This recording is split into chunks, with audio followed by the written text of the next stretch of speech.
मोक्षदा एकादशी महात्म्य, व्रत विधि और व्रत कथा।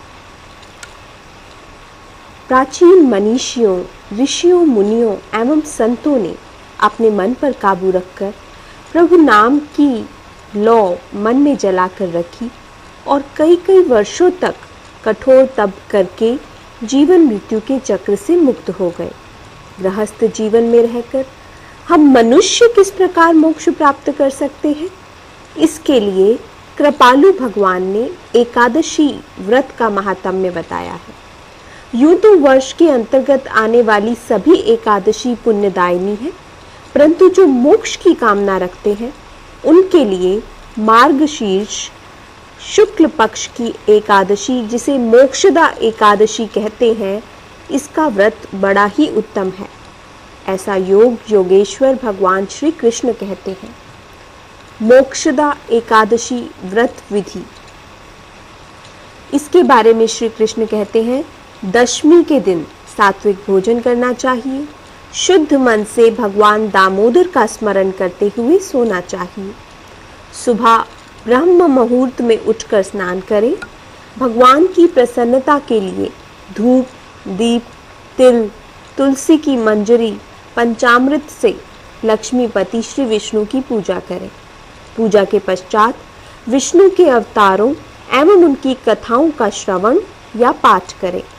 रात्रि जागरण कर भगवान विष्णु का भजन गाएं। द्वादशी के दिन अपनी सामर्थ्य के अनुसार पंडितों को भोजन कराएं और दक्षिणा सहित उन्हें विदा करें। अब आप स्वयं अन्न जल ग्रहण करें।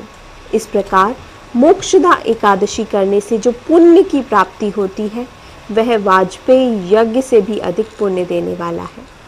मोक्षदा एकादशी व्रत कथा।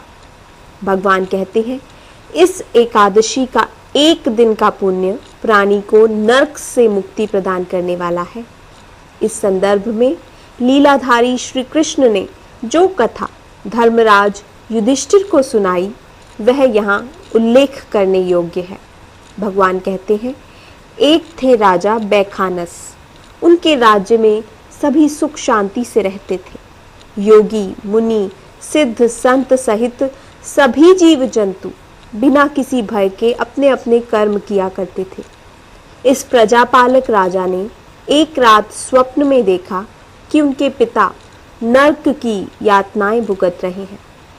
राजा अपने पिता की यह दशा देखकर बेचैन हो उठा और सारी रात सो नहीं पाया। सुबह क्षितिज पर सूर्य की लालिमा दिखते ही वह ज्ञानी पंडितों के पास गया और जो कुछ उसने स्वप्न में देखा था कह सुनाया। राजा की बातें सुनकर पंडितों ने उन्हें त्रिकालदर्शी ऋषि पर्वत के पास जाने की सलाह दी। राजा पर्वत की कुटिया में जा पहुंचा और विनम्रता पूर्वक उनसे अपनी समस्या कह डाली।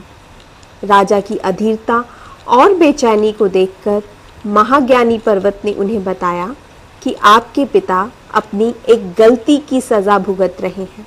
उन्हें नरक से मुक्त कराने के लिए आपको मार्गशीर्ष शुक्ल पक्ष की एकादशी यानी मोक्षदा एकादशी करनी चाहिए।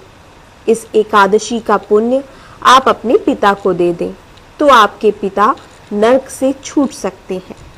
राजा ने विधि पूर्वक एकादशी का व्रत किया और प्राप्त पुण्य को पिता को अर्पित कर दिया।